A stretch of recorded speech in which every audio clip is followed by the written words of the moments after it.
Topic News, c'est tout de suite avec Franck Ramarson, directeur de publication du Courrier de Madagascar. L'heure de Topic News sur Alliance 92. Bonjour Franck Ramarson. Bonjour Prisca et bonjour à tous nos auditeurs de ce matin. Plus à présenter, Franck Ramarson, le directeur de publication de Courrier de Madagascar, qui nous partage sur Alliance 92 la vision, les analyses de la situation socio-politique au pays, et bien entendu aussi, Franck Ramarson touche mot à la géopolitique. Déjà le mois de février 2012, Franck, comme quoi le temps passe vite. Oui, le temps passe vite et on est toujours à la même situation, une situation de surplace, où il n'y a aucune évolution donc dans la résolution de cette crise que l'on vit quotidiennement maintenant, mais durement. Et puis ensuite, il faut voir les choses en face à ce que les choses donc se dramatisent de plus en plus et la vie de toute une population est devenue un enjeu que les politiciens semblent surmonter de ce qui se passe. Nos politiciens pensent toujours à des sujets qui ne les intéressent, c'est-à-dire leurs conditions de vie, comment faire passer l'amnistie, comment aussi dans une situation de crise comme on en est, les préoccupations quotidiennes de la population ne les intéressent pas. De ce désintéressement, pas pour autant, Franck, aussi quand même de la situation, parce que parfois il y a des gens qui réveillent aussi les gouvernants actuels par rapport à leur situation dans les régions, si l'on parle de Manakar par exemple. Oui, on a commencé à s'y intéresser parce qu'on n'a pas cessé sur nos ondes, surtout sur les ondes de l'Alliance 92, sur nos journaux, notamment au Courrier de Madagascar, qu'il y avait un problème avec cette société chinoise qui exploite le zircon, qui est une espèce de, je dirais, de sable noir, comme on dit, helménite, mais qui contient donc des déchets radioactifs. On l'a déjà dit, qu'il y a eu des victimes dans le nord-est, c'est-à-dire du côté de Mananar. Maintenant, on les a laissés faire pour, au départ, c'était une histoire d'exploration, de recherche concernant ces minerais, et on s'est aperçu qu'il y avait aucun contrôle. Les Chinois ont fait fi de l'interdiction du ministère de l'Environnement d'exploiter d'abord ce minerai avant qu'un permis environnemental ne leur soit accordé. Il se trouve donc qu'il y a eu une sorte de conflit à la fin. Entre le PDS, le maire non élu, c'est peut-être un pléonasme, donc de la commune de Manakar, le chef de région, puisque le chef de région a permis à ce que cette société chinoise exploite illicitement ce minerai, parce que ça a entraîné des victimes. Mais peut-être qu'ils ont tout de suite compris, Franck Ramarson, que de nos conflits internes, déjà, ils n'ont pas le temps, nos politiciens n'ont pas le temps, ou nos décideurs n'ont pas le temps de gérer ce qui se passe. Ils ont profité. Non, bien ce que cette société chinoise ont profité d'un désordre politique pour pouvoir donc exploiter indûment l'extraction de ce minerai et surtout voir, puisque quand on est loin d'Antananarive, comment gérer une situation où il y a, comme je dirais tout à l'heure, une sorte de mésentente entre les autorités territoriales, donc de Manakar. À ce niveau-là, ça a failli tourner, comme on dit, au vinaigre, à ce que la population s'en prenne directement à cette petite communauté chinoise qui exploite actuellement ce minerai qu'il a fallu que le gouvernement mette le haut là pour arrêter toute... Et en conseil du gouvernement. Toute exploitation. Est-ce qu'il y a eu complicité auparavant à un niveau central? Ça, il faut le déterminer par une enquête, je dirais, parlementaire, et que c'est peut-être là un rôle que nos politiques devraient avoir, c'est-à-dire se soucier de l'environnement, de la vie de la population, qui risque d'être contaminée par ces fameux déchets radioactifs provenant donc de l'exploitation du zircon. D'autant plus que la population malgache ne s'arrête pas à la capitale. D'autant plus, ce qui est absolument vrai, mais qu'il y a l'anarchie, la haute anarchie à Tana concernant un certain nombre de choses, la circulation, des ordures partout. Ça, on voit donc cette anarchie par rapport à ce qui se passe aussi à Tana. Qu'est-ce qui se passe exactement aussi dans les principales villes de province? Est-ce qu'il y a une certaine harmonie? Mais non, parce que dans certaines contrées comme à Débou-Suarez, il y a cette insécurité qu'il faut gérer non plus, avec les fameux feux rouges, une certaine, je dirais, chasse à l'homme surtout quotidienne, de la part des forces de l'ordre pour éradiquer tous ces pillages, tous ces cambriolages faits par des jeunes, il ne faut pas l'oublier.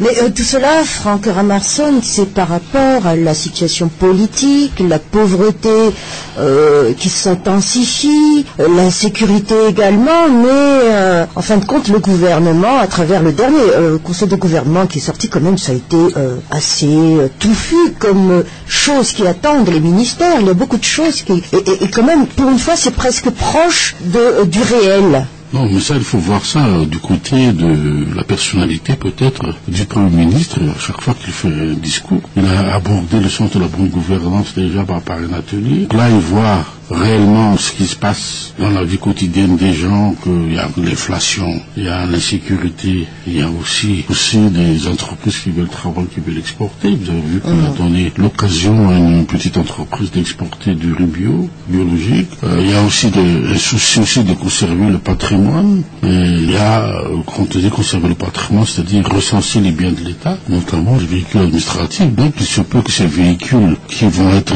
demain maquillés par certains hommes politiques vont servir simplement d'instrument pour pouvoir aller faire de la propagande un peu dans tout Madagascar. Et maintenant, le Premier ministre prend les mesures pour ne pas être taxé demain par certains partis politiques de favoritisme, parce que en permettant à certains barons du régime d'utiliser les biens de l'État des fins de propagande. Je pense qu'il y a déjà des mesures de précaution, des mesures de prévention par rapport à ce qui va se passer pour les futures élections. Mais cela ne veut pas dire aussi quand même que les membres du gouvernement veulent démontrer qu'ils travaillent par rapport aux politiciens qui sont encore en train de se chamailler. Et les ministres, il ne faut pas l'oublier qu'ils viennent des partis politiques, de ceux qui se chamaillent. N'empêche, peut-être ils s'en tiennent à leur siège quand même, Franck. Je ne pense pas capacité que aussi. Vous avez bien vu l'histoire de ce membre du Congrès qui a voulu faire, je dirais, un ultimatum. Vous avez vu que le parti dont il était issu l'a exclu donc du Parlement. En le changeant et en lui proposant notre nom via le président de la transition. C'est bien respecté là que ça se Je ne sais pas si il y a un débat là-dessus. Est-ce qu'on peut destituer un membre du Parlement si ses propos n'intéressent pas son parti? Là, c'est quand même déjà... Vous êtes pointu là, Franck Ramarson. Non, là, je pense qu'il faudrait donc voir aussi du côté de la mouvance SAF qui a dit que les ministres qui étaient nommés dans le gouvernement ne font pas partie de leur mouvance. De poids de mesure, ces ministres peuvent-ils encore rester au gouvernement? Ça serait encore une histoire à voir. Cela veut dire donc qu'il y a encore quelque chose de manquant dans l'éthique politique. C'est-à-dire que c'est évident que l'éthique politique manque à beaucoup de politiciens. Et puis, deuxièmement, comme vous avez vu tous ces tourne-vestes qui sont entrés au CT, donc au congrès de la transition, au congrès supérieur de la transition, moi je pense que pas un qui est rentré n'a eu un parti, vient d'un parti hier, donc il y a des militants d'un autre parti avant de se rallier à d'autres, et que c'est normal que demain nous aurons toujours ce même bordel comme on dit, c'est qu'il y aura toujours des récalcitrants qui vont toujours vouloir semer le désordre, et c'est pour cela que concernant cette feuille de route, on comprend mieux pourquoi il y a problème, puisque la plupart de ceux qui sont au Parlement n'ont même pas lu, je pense, le tiers de ce qui doit être lu. Et maintenant, quand vous parlez de la loi de l'amnistie, déjà qu'il y a eu une résolution de la Troïka, il faut le suivre. Donc il ne faut pas dire que demain, non, nous on ne veut pas de l'amnistie générale, on veut une amnistie sélective, que nous sommes souverains. Nous ne sommes pas souverains. Nous dépendons de l'extérieur. Nous dépendons de la SADC. Nous avons voulu signer cette feuille de route, assumons-nous jusqu'au bout.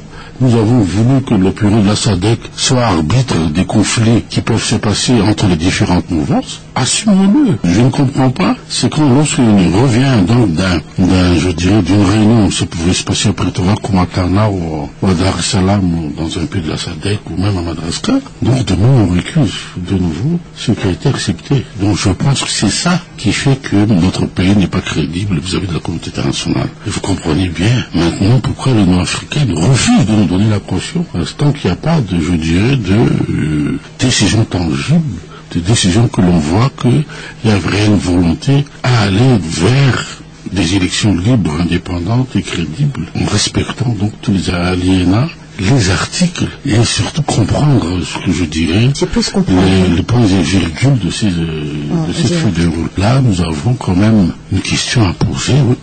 crois, comme nous l'avons dit hier ou avant-hier dans notre éditorial, où sont les élites malgaches, parce qu'il y en a. Il ne faut pas laisser encore toute, je dirais, cette indigence intellectuelle au niveau de notre classe politique à régner sur la vie de la population. Il faut que cette élite politique, cette élite intellectuelle se réveille pour donner donc la marche à suivre réelle pour que le pays s'en sorte. Il faut qu'elle se réveille ou il faut qu'on l'écoute?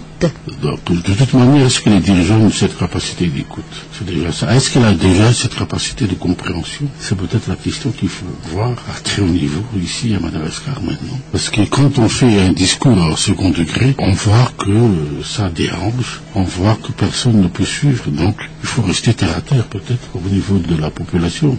Terre à terre, et c'est pour ça que maintenant on demande malgache, on insiste vraiment. Malgache, dans un langage terre à terre, comme vous dites, malgache, pour pouvoir aussi donner les mots qu'il faut pour faire comprendre aux autres qu'il faut donc qu'on se débarrasse de cette crise, que cette transition finisse, se termine dans de bonnes conditions. Oui, Franck Ramarson, voyons en dernier point ce qui se passe au Sénégal. On parle aussi des élections, des candidats se présentent. Et puis, depuis cet accord de Abdoulaye Wade, ça bouge au niveau du Sénégal.